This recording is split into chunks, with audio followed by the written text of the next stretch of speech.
Hi, my name is Sarah and I play a lot of Mercy. Today we're going to look at a Mercy gameplay video that I played yesterday on Kings Row offense, as you can see.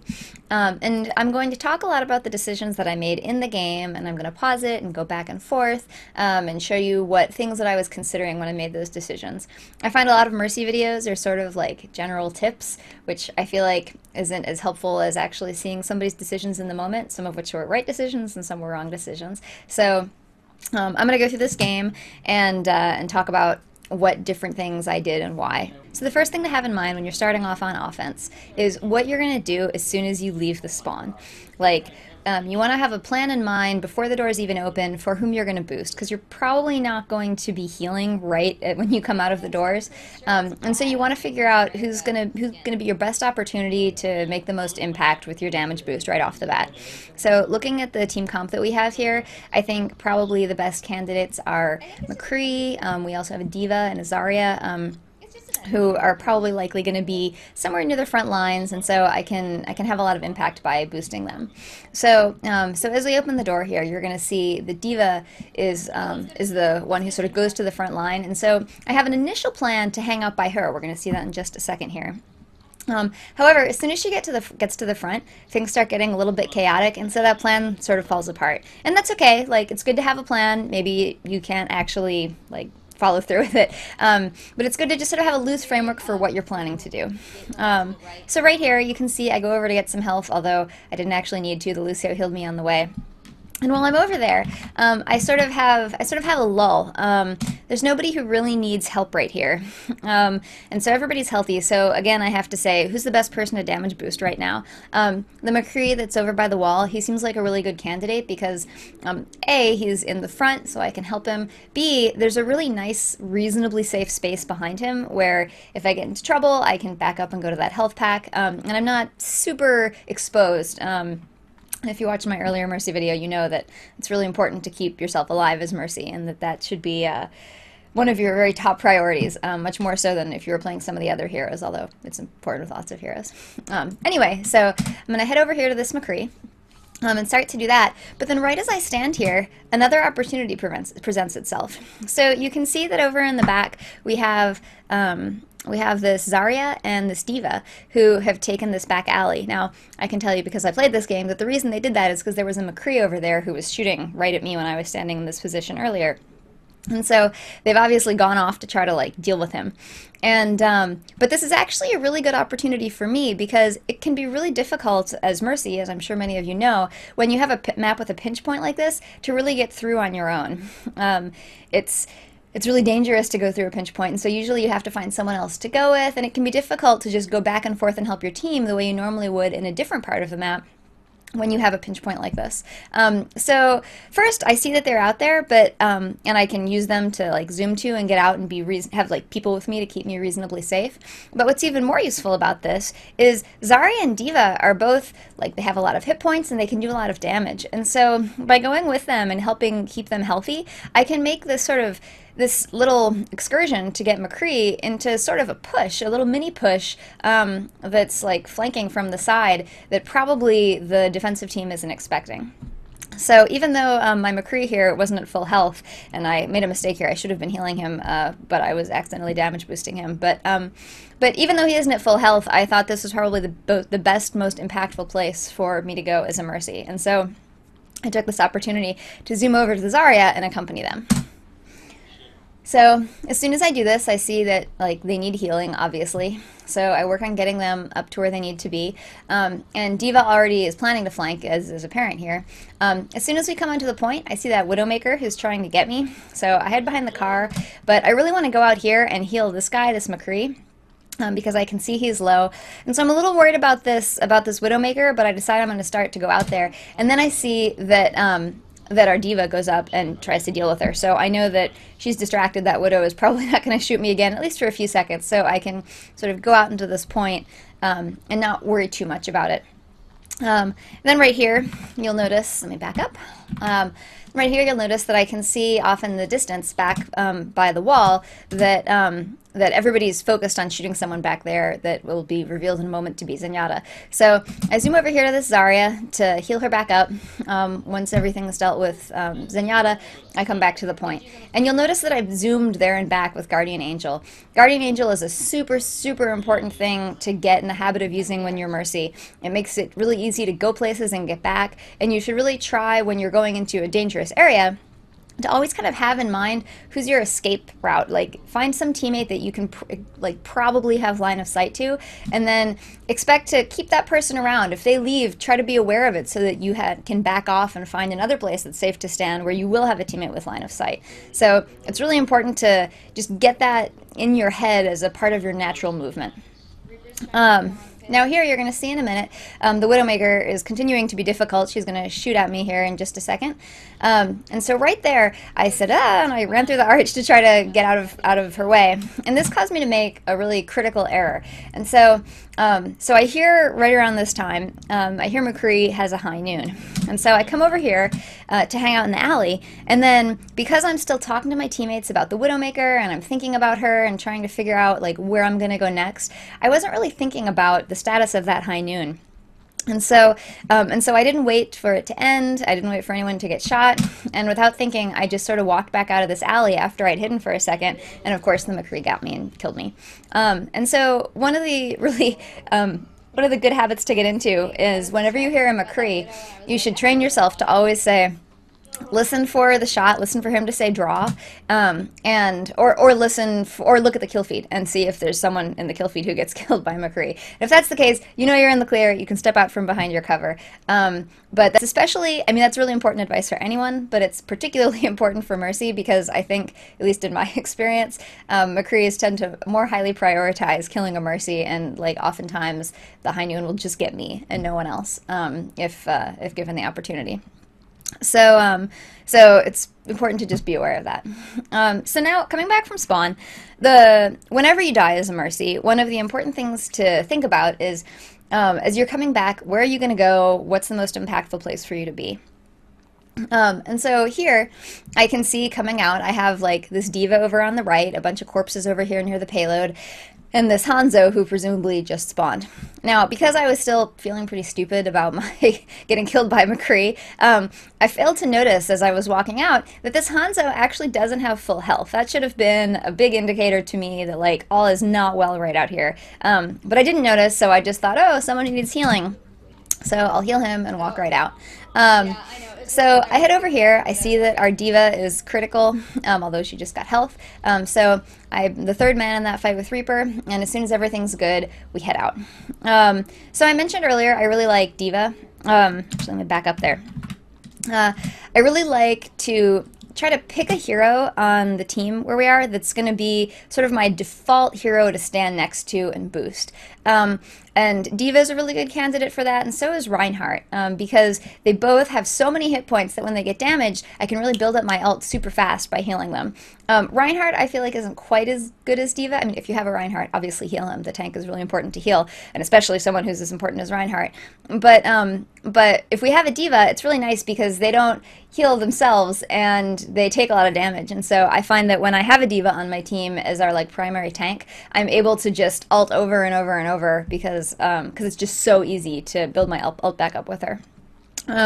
So in general, like in the absence of other criteria, I try to hang out near the D.Va and go where she's going, as long as, you know, she's on the payload and still furthering the goals of the team. So I started to do that here, but of course I can see that this McCree is in need of health. So I come over to deal with him and then head back onto the D.Va because that's what I want to do. And so I also go into what I call the heal loop, where I'm constantly looking at the other teammates that are around me and figuring out if they actually need health, looking for the green people, or not looking at the green people, looking at the yellow and the red people and seeing what they need. So right here I'm doing that, and everyone around me is healthy, but I can see this Junkrat over here to the left, right at the edge of the screen here.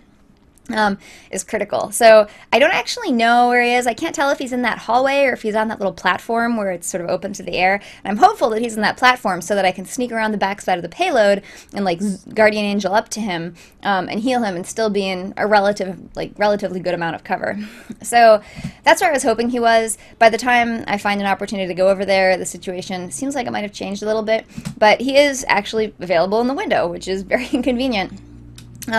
So I head up to deal with him, and then I see that there's this Genji there, so I have to back out. And of course, in backing out, I leave my cover, and the McCree gets me again. So you know, when you're on offense, you die a lot more than when you're on defense. If you're a Mercy, you just can't be in as safe a situation usually.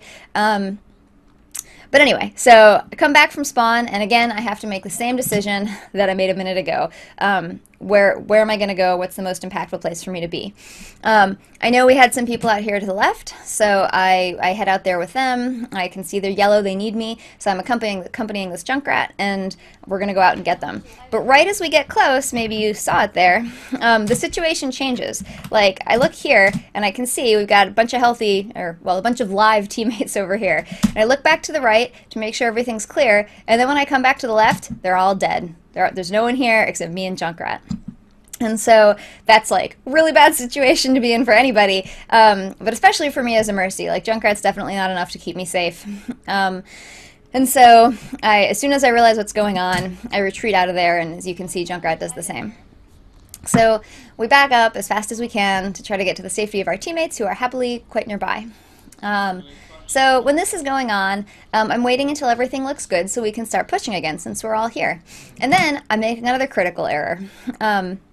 As we're all starting to move forward, I get a little bit further forward than the rest of my team. I'm going to go in the bookstore here, which is a really bad idea. When I'm in here, obviously there's this Reaper to my left, but also look where everybody else is. They're way back here in this alley. There are probably some other people over here to the right under the arch, but I'm the furthest forward teammate. Like, aside from being a really huge target for the enemy team, I'm also the one that's most accessible to them. And so this is a really bad mistake on my part. I should not have come in this far. And even though I thought we were making a push, we didn't really say that, but we all seemed to be in the right place. It was really not smart of me to go in. I should have made sure there were other people in my field of view who were in front of me before I really went this far forward. So, anyway, so this is going to cost me my life. I try to zoom to safety, but there are too many enemies right there. Like, that wasn't going to end well. So, let's see what else is coming here. So again, I respawn. My first thought is, where should I go? Where am I most impactful? I can see a bunch of yellow and green teammates, which is what you love to see when you're coming back from spawn. Because I know that everything's probably reasonably okay. They're getting a little bit yellower, but still, it's all right. So I head out here, I heal up the squishies, and then once everything is good, I head back over to the D.Va. And it's really nice in this case because, as I mentioned, D.Va is a great person for me to hang out with and build up my ult. But also the D.Va's on the payload, which is also where I want to be, so it was convenient. However, right here, now I go back into my heal loop. You can tell that everything is good. I felt comfortable damaging because I knew everybody was healed. And I just go through my normal checks. Everything looks good here, so I'm going to look around me and see how all my other teammates are doing. So when I do, I see something really interesting. They're back here, and we've got one critical, but they're all obviously dealing with something back here. And so now I have sort of an interesting choice, because on one hand, staying by the payload is definitely my top priority. That's what wins us the game. That's what we want to move forward. On the other hand, we actually have a lot of teammates back here. You can't see in this shot, but there's actually a fourth one over here on the left. So we have 4 different people over here, and if things go south in that area, then like it could be really damaging to our team. So I decide that given what I know about D.Va and her situation, like she was on the payload, I was just looking at it a second ago, and there aren't a whole bunch of enemies all around her. She probably doesn't need my help that much. So I decide that I'm going to leave the payload and head back and see what's going on and see if I can help. So I come over here. It turns out that the threat was dealt with. It looks from the kill cam, or kill feed, it looks like it was McCree, and I come back out. So again, I go back into my heal loop. I look for who needs help, and then once our situation looks good, I sort of can move into damage boosting again. And And then Genji ults, and so you can see Genji just zoomed across the screen here. Now, when Genji ults, in my experience, he really likes to come for the Mercy if he had, like, all things being equal. And so whenever this happens, I really can't focus too much on whom I'm healing and trying to be, like, super careful at prioritizing the best decision. I just sort of go into emergency stay alive mode. And what I usually try to do when I'm dealing with a Genji in this situation, obviously, I switch my beam to healing so that it just like heals in the background. But what I usually try to do is find a teammate who's as far from Genji as I can on one end of like the group, and I zoom to that person. And then as Genji comes across to pursue me, then I wait until he gets a little bit closer, and then I zoom to another teammate that's as far away as I can possibly get, like on the other side of our group of people. And so, if I'm lucky, I can do that enough times until the ult runs out, and then maybe I have a shot at not dying. It doesn't always work, but that's the technique I use. So in this case, I was really trying to figure out where Genji was. I was trying to get away, and then by the time I figure out where he is, like, he's been killed. So we're okay. Things are looking good. I get this stun. I was sure I was about to die here, but then our great Junkrat saved me. So, again, go back into the heal loop, look for who needs help. Get everybody healthy again, and resume my position around the payload. Usually I try to stay like 10 to 20 feet behind the payload. It obviously varies. It depends where my teammates are and where people are getting fired at. But that's often the place that I hang out on payload. Now, I came up here. Let me back up for a second. So right here, this Junkrat's about to jump up to that platform. Let's see, where is he? Here he goes. There. So here's the Junkrat. He's about to jump up to this platform up here. And as soon as I see him go, I stop what I'm doing because everybody's healthy. They don't really need me right now. And I want to follow him up to that place. Now you may wonder why I did that, since A, that puts me way in front of the payload, B, it's kind of closer to a bunch of enemies, and C, the rest of my team is back here. So why would I want to go that far forward? The reason for that is I have found that being on high platforms, let me advance this a little bit, I found that being on high platforms up here, like up here, they're a really good place to do a lot of healing without putting yourself in the line of fire very much. And so in this place in particular, it's not the greatest cover. Like a Pharah or a D.Va could come up here, or a Widow could come up here, and that definitely happens to me sometimes. But oftentimes the enemy team is really focused on my teammates who are down like next to the payload on the main path. And so when they're shooting at them there, I can access all those teammates really easily. I can differentiate them really easily from above by standing on the edge of this little platform and looking down. And so it's just a really good place to be. And you don't get infinity opportunities to get up there. So when I saw that the Junkrat was coming up, I said, "Ooh, this is a good shot to get up here by zooming to him, and then maybe get a lot of good accomplished while I'm up there."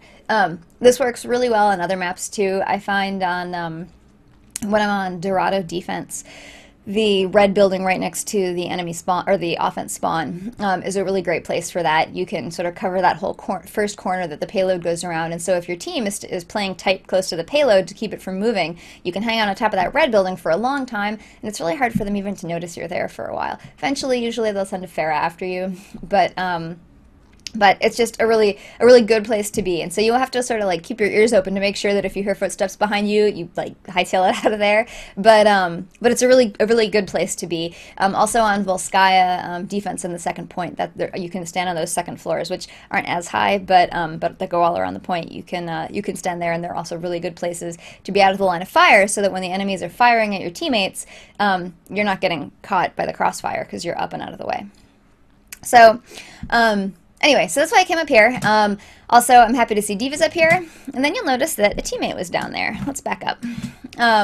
So I see that I have a teammate down. Now, a lot of people will tell you that you shouldn't res here just to get one teammate. You should hold on to it. Wait until you have 3 or 4 teammates that you can res all at once. And I think in this case, that would be really the wrong decision, and for a couple of reasons. The first reason is that our situation here, we've been like rolling them since we hit the first point. They really have been on their back foot the whole time, and the status quo right now is definitely in our favor. We have this great forward momentum, and we don't want to lose that. If we go one teammate down, that might make the difference to give the enemy team a chance to like set up shop, to like get a Bastion, get a Reinhardt, pick a spot, hang out there, maybe give them a chance to talk about strategy on their comms if they're using those. If they're all trying to stay alive, they probably aren't talking about, oh yeah, what should we switch to? And so we're not really giving them that chance to get their feet under them. And so I don't want to give them that chance by slowing our forward progress. So so for that reason alone, I would definitely do a res here. However, even furthermore, you can see from the kill feed that the person who died is our Lucio. And so when I'm deciding whether to res, I frequently look at the kill feed because that lets you know like who's going to be valuable right then, and is it going to make a difference, or should you like hold off and get them again later? So anyway, so in this case, it was a really easy decision to decide to actually res this Lucio. So I do that, and then I go back to building my ult on D.Va as I like to do. And you can see, like, I'm going to be at 50% here in just a second. I build it really fast with her. So I keep going through my heal loop. I'm looking around. Everybody seems pretty healthy. Then I notice down here that we've got a critical. It's that Lucio again. So I'm thinking about, well, should I go down? Should I try to heal him? But then he's doing okay. I mean, obviously he auto heals, and you can see here he looks like he ulted. And so let me back up. And so I had decided to stay up here, and then I saw this Reaper coming. so it didn't really matter what was going on. I needed to get out of here. So I warned D.Va in comms, and then I jumped down, and then I realized that like jumping down is actually not a great place either. So I did manage to avoid death there and head back to my teammates. But things are looking a little bit sticky. And then I come over here, and I see that this is like really empty. Let me advance it a little bit more. Like there are no teammates here. There aren't really any enemies here. And so I know that I'm obviously the closest person to the payload. And so if you watched my first video, you know that keeping Mercy alive is one of the like highest priority things that I super worry about and I strive to achieve.